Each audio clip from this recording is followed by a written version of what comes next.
अष्टांग हृदय मध्ये आपले स्वागत आहे। आज आपण शरीरातील 7 चक्र आणि त्याच्यामुळे आपल्या शरीरावर, मनावर आणि आपल्या सोबत घडणाऱ्या घटनेंवर काय त्याचा परिणाम होतो हे पाहणार आहोत।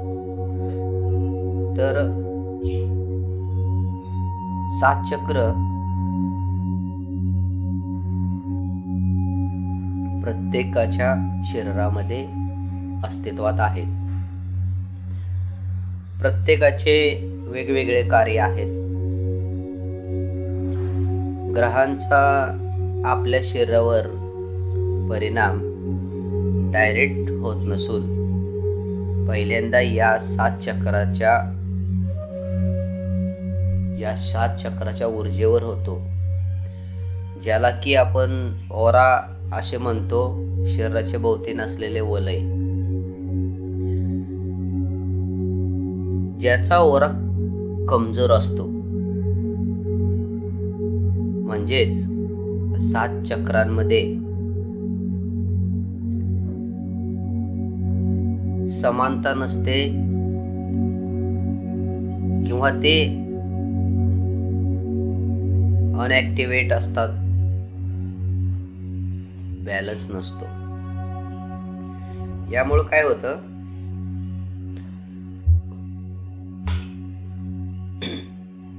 हे ग्रह आपल्या शरीरामध्ये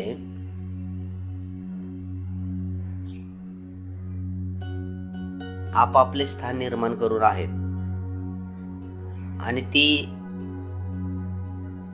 प्रत्येक ग्रह स्पेशल एक चक्रांना टार्गेट करत असतो। म्हणजेच ग्रहांच्या एनर्जीचा आपल्या शरीरामध्ये फायदा हा तर होतच असतो, पण जर एखादा ग्रह खराब ग्रहामध्ये असेल कुंडलीमध्ये, तर त्या ग्रहाशी संबंधित असलेला जो चक्र आहे तो कमी ऍक्टिव्हेट असतो आणि त्याच्यापासून आपल्या शरीराला मिळणारे जे शारीरिक मानसिक फायदे आहेत ते आपल्याला कमी प्रमाणात भेटतात।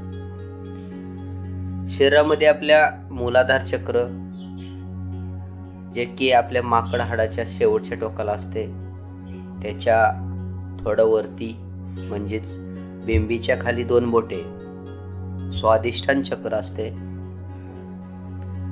बेंबीच्या वरती 4 बोटे मणिपूर चक्र असते।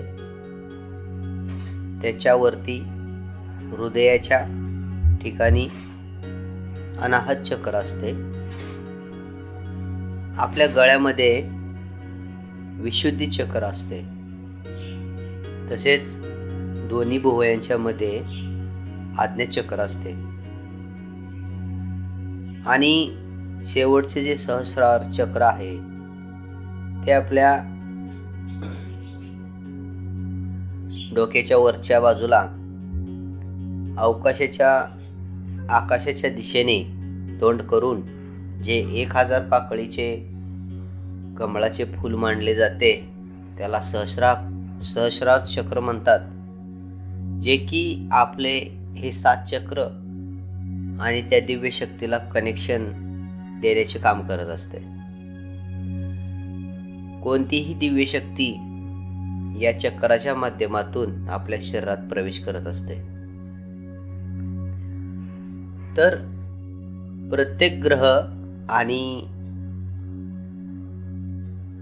प्रत्येक चक्र यांचा आपण संबंध बघणार आहोत। सुरुवातीला आपण मूलाधार चक्र घेऊ, जे की माकड हाडाच्या शेवटच्या टोकाला, म्हणजे पुरुषांच्या जननेंद्रिय जिथे त्या ठिकाणी त्याचं केंद्र असतं। मूलाधार चक्र शनी ग्रहाच्या अंडर असतं. म्हणजे या ग्रहाचा जे चक्र आहे तो मूलाधार चक्र असतो. कधीही मनुष्याला शनीच्या 7.5 मध्ये जो खराब अनुभव येत असतात आर्थिक मानसिक, तर ते मूलाधार चक्रावर शनीचा असर झाल्यामुळे येत असतो. मूलाधार चक्र कमरेपासून खाली गुडघे घोट्यापर्यंत त्याचा अधिकार क्षेत्र असते. त्यामुळे शनीच्या 7.5 मध्ये मनुष्याला कमरेपासून खाली त्रास होऊ शकतो, आर्थिक त्रास होऊ शकतो, मानसिक त्रास होऊ शकतो. तर दुसरं चक्र आहे स्वादिष्टान चक्र, जे बेंबीच्या खाली 2 बोटे खाली असतो. हे चक्र बृहस्पती गुरुग्रहाशी संबंधित आहे.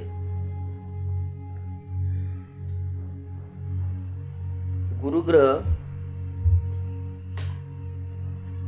हे कुंडलीमध्ये प्राण निर्माण करणारा ग्रह म्हटला जातो. त्याचे कारण हेच आहे की जीवाची निर्मिती ही स्वादिष्टान चक्राच्या अंडर होत असते. स्त्रियांची गर्भपिशवी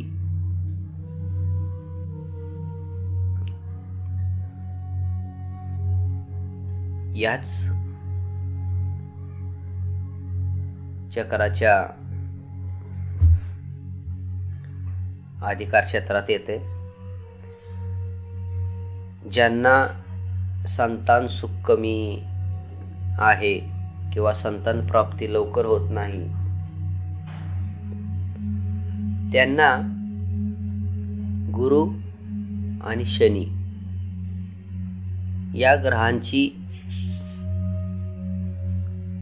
एनर्जी, पॉझिटिव्ह एनर्जी, दृष्टी मिळत नसते. या 2 ग्रहांचा योगायोग लवकर येत नसतो. त्यामुळे संतान प्राप्तीसाठी उशिरा होणे हे शक्यता जास्त असते. आपण शनी ग्रहाला दुष्ट मानतो, तिरस्कार करतो, परंतु शनी ग्रह आणि गुरु ग्रह या 2 ग्रहांची नजर संतान घरावर पडल्याशिवाय संतान प्राप्ती सुद्धा होत नाही.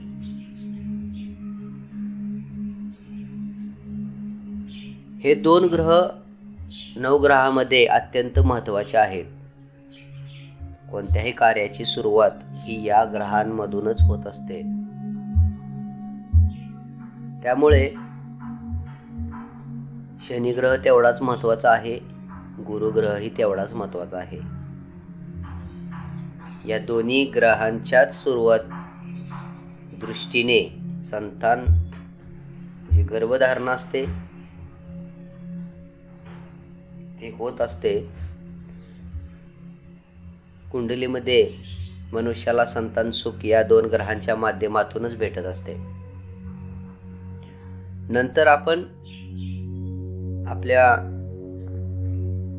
बेंबीच्या वरच्या बाजूला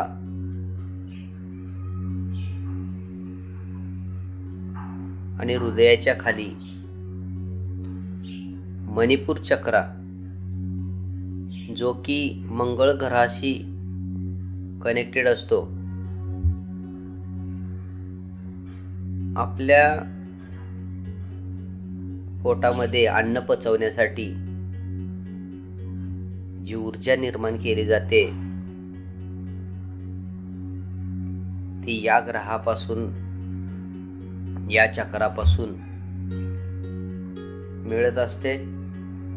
मंगळ ग्रहाचा रोल हाही खूप महत्वाचा आहे.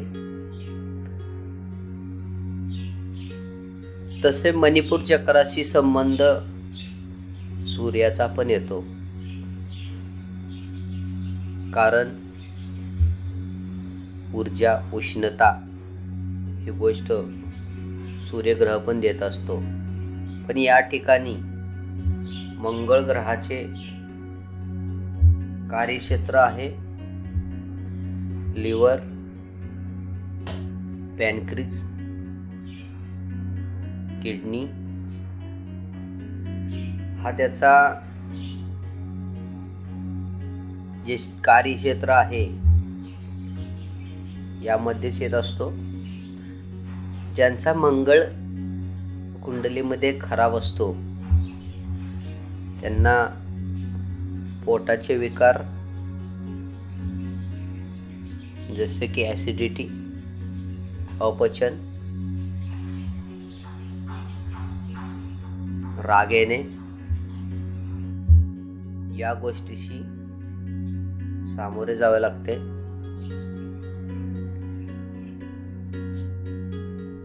ज्याचा सूर्य कुंडलीमध्ये कमजोर असतो त्यांनाही ऍसिडिटी आणि हाडांचा त्रास होत असतो. हे सर्व ग्रह एकमेकाशी गुंतागुंतीच्या संबंधामध्ये असतात.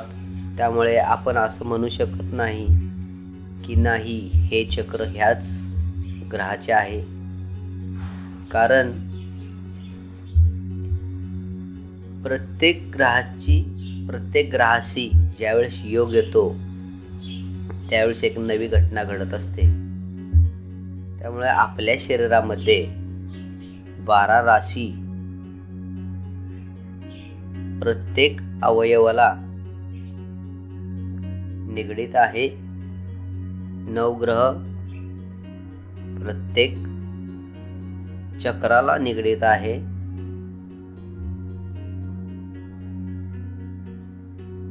आता आपण हृदयाजवळ असलेले अनाहत चक्र, ज्याला हृदय चक्र पण म्हणतो, अनाहत चक्र हे शुक्र ग्रहाशी संबंधित आहे. हे चक्र भावनाशी संबंधित येतो. एखाद्यावर प्रेम करणे,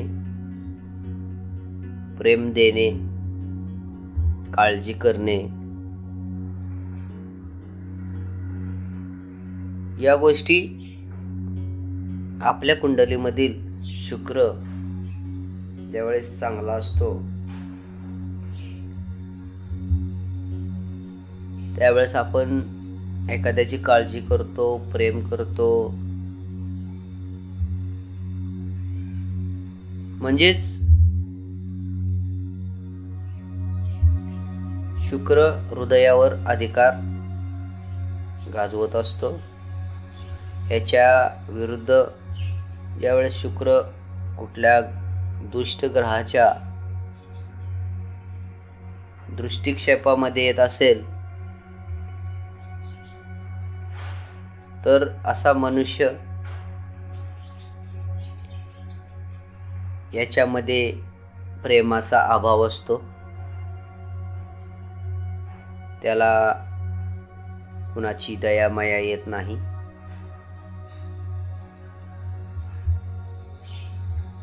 आपण त्याला राक्षसी प्रवृत्ती पण म्हणतो.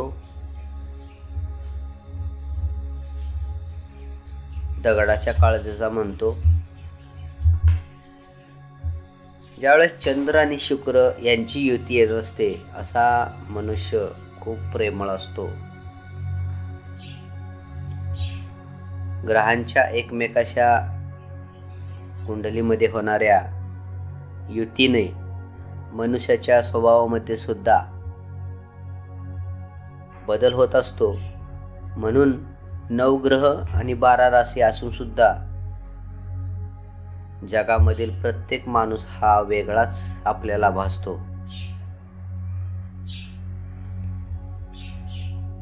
आणि आता आपण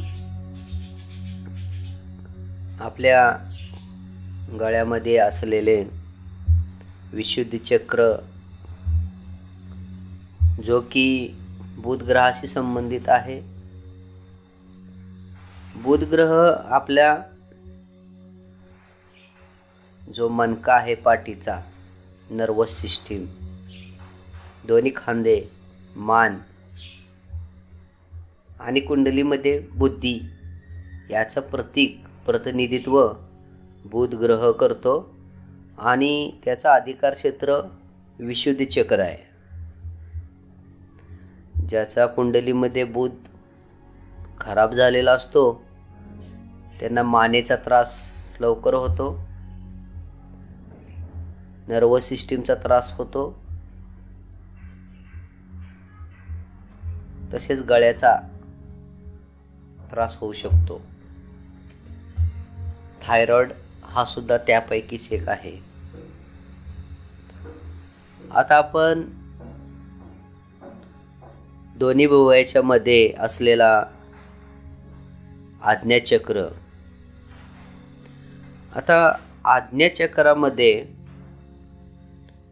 2 ग्रहांचा अधिकार क्षेत्र आहे. पहिला म्हणजे उजव्या बाजूला सूर्य आणि डाव्या बाजूला चंद्र. या ठिकाणी यांच्या सिंह आणि कर्क राशी या ठिकाणी त्यांचा अधिकार क्षेत्र आढळून येतो.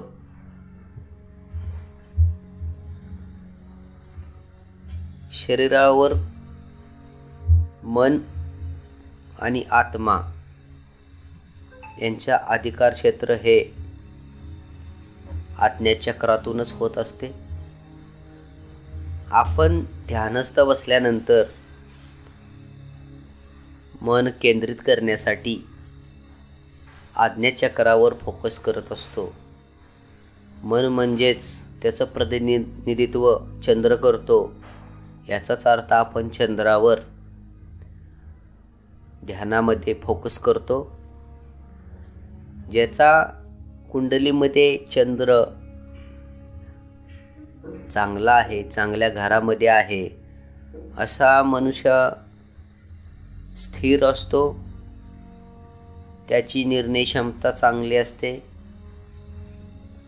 मन चंचल नसते.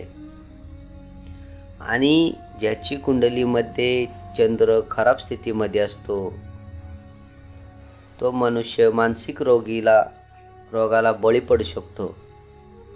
निर्णय क्षमता त्याची कमजोर असते आणि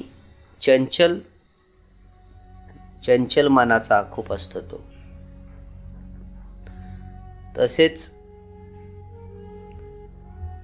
सूर्यग्रह जो आपल्या संपूर्ण शरीराला ऊर्जा पुरवण्याचे काम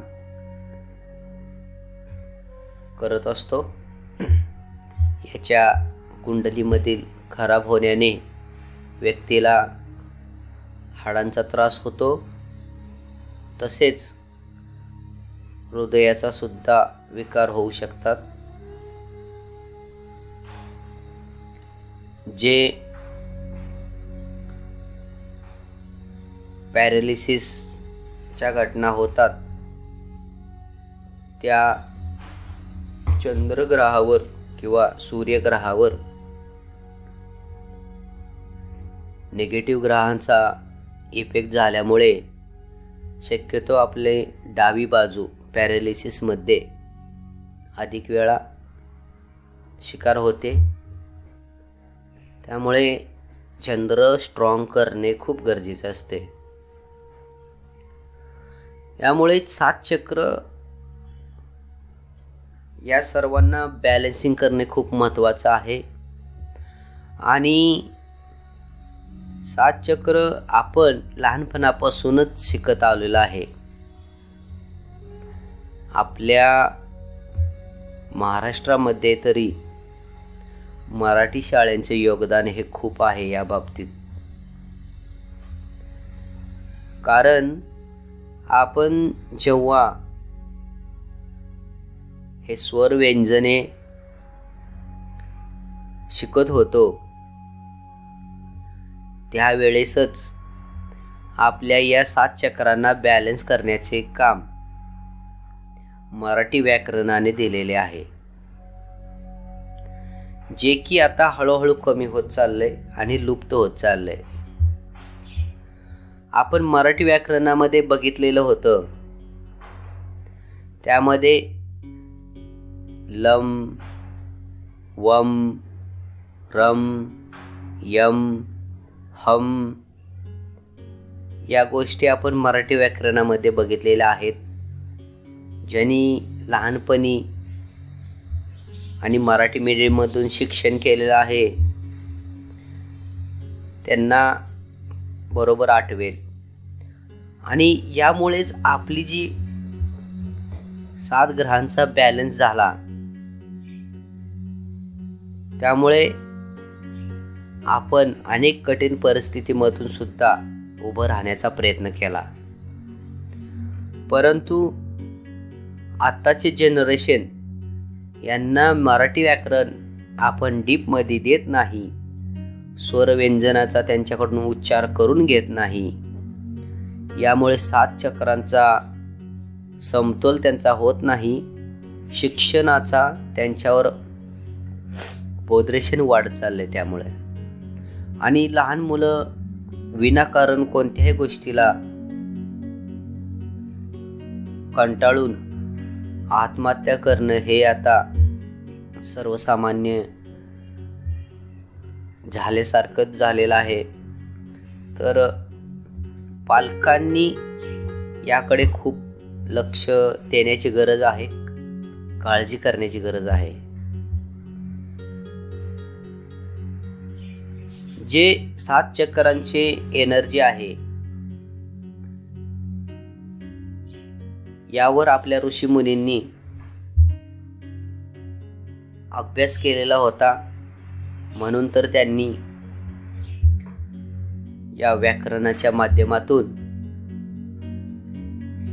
शिक्षणाला सामोरे जाताना किंवा भविष्यात शिक्षण घेण्यासाठी या 7 चक्रांचा बॅलन्स असणे गरजेचं आहे हे त्यांना माहीत होतं.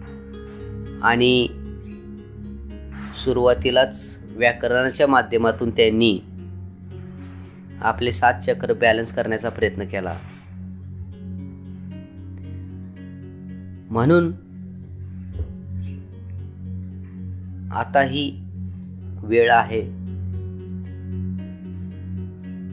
पालकांना माझी हीच विनंती आहे, जर आपल्या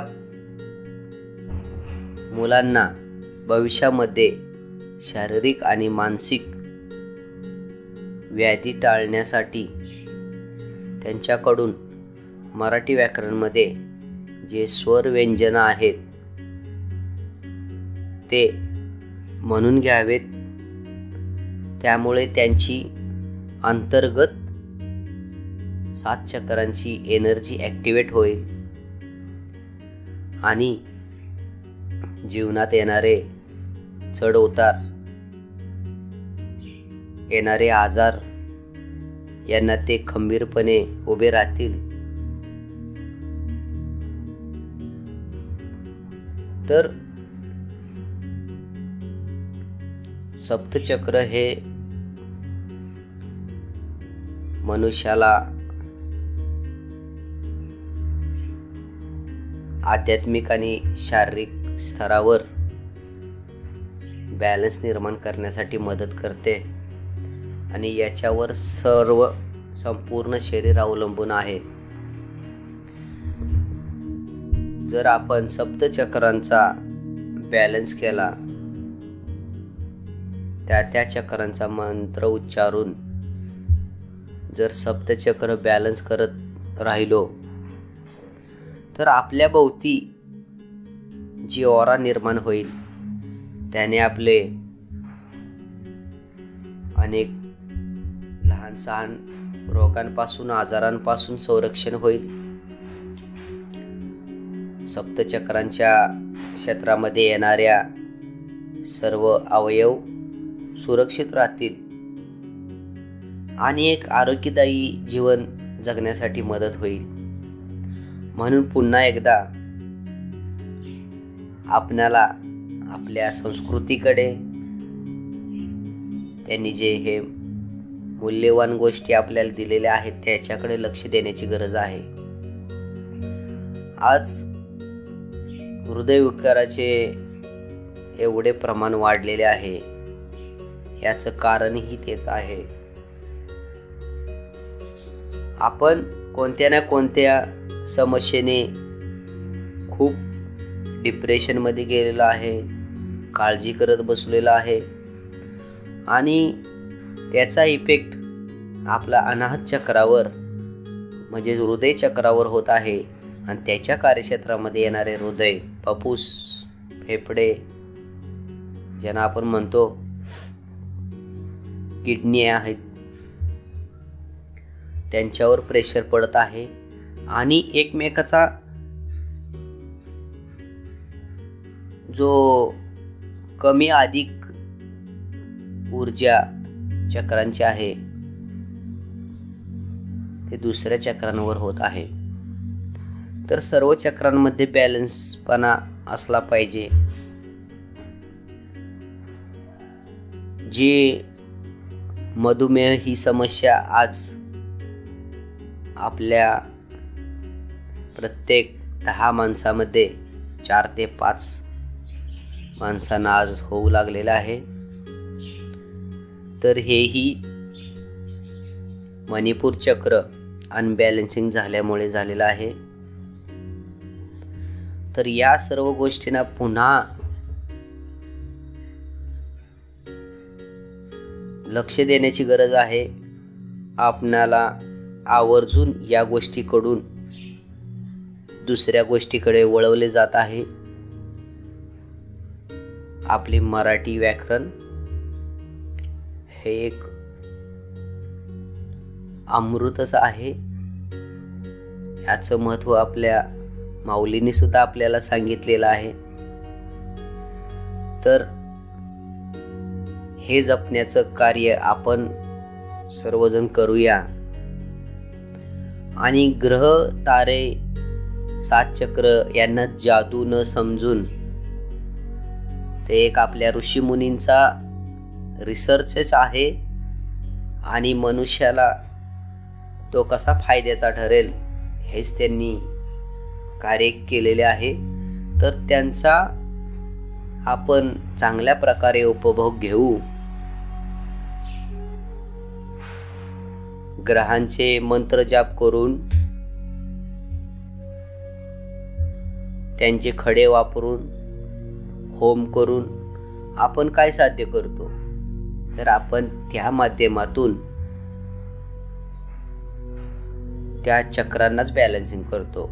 मला सांगा, आपण एखाद्या ग्रहाची जर स्टोन वापरला, मंत्र बोललो, तर त्या स्टोननी शनिग्रह त्याची स्वतःची स्थिती बदलेल अवकाशामधील? नाही ना. तर तो स्टोन जो शनिग्रहासाठी आपण वापरलाय त्याचा इफेक्ट आपला मूलाधार चक्रावर होतो. जो मंत्र म्हणत असतो त्या मंत्राचा इफेक्ट त्या ज्या ग्रहाचा आपण मंत्र म्हणत आहे त्या ग्रहाच्या चक्रावर होत असतो. ते चक्र ॲक्टिवेट होतं, बॅलन्सिंग होतं आणि म्हणून आपल्याला त्या एनर्जीचा फायदे मिळू लागते. तर प्रत्येकानं ध्यानधारणा ही केलीच पाहिजे. ती काळाची गरज बनलेली आहे. आपण एक पिढी मागं जाऊन जरी बघितलं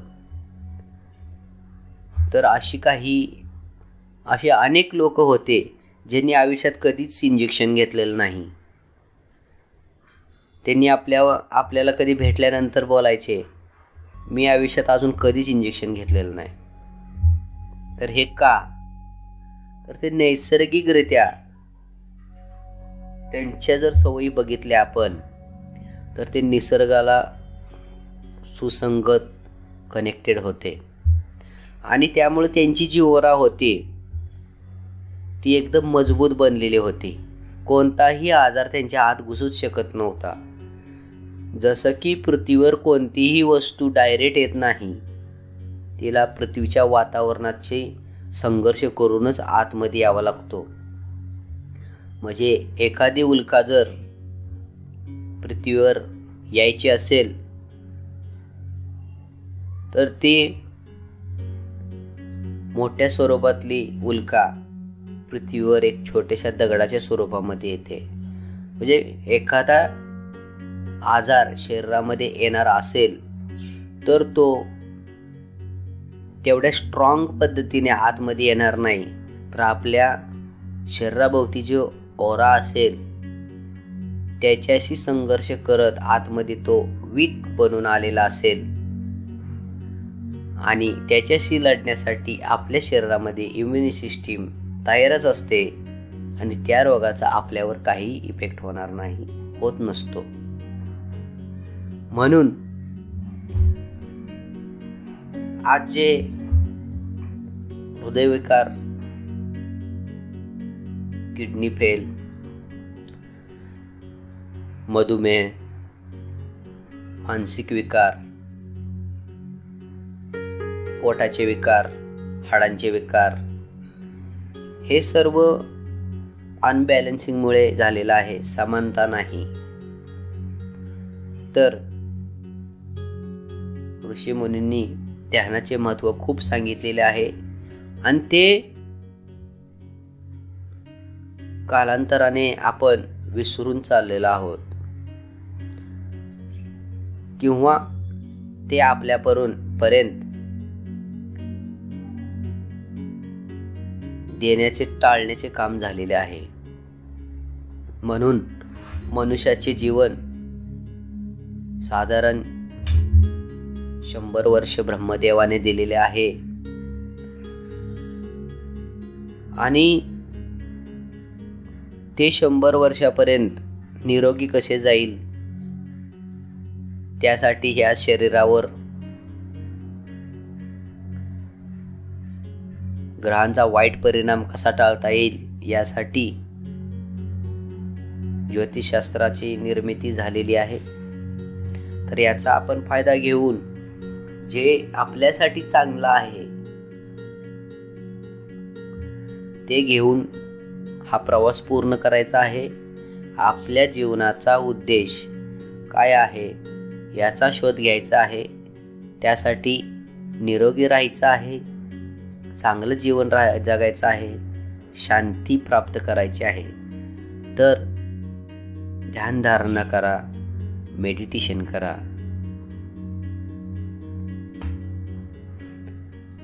कोणताही ग्रह मुळातच वाईट नाही. तो पृथ्वीवरच्या ठराविक एका नावाच्या व्यक्तीलाच त्रास देत नाही. तर हे ग्रह आपापल्या जागी आपापले कार्य करत आहेत.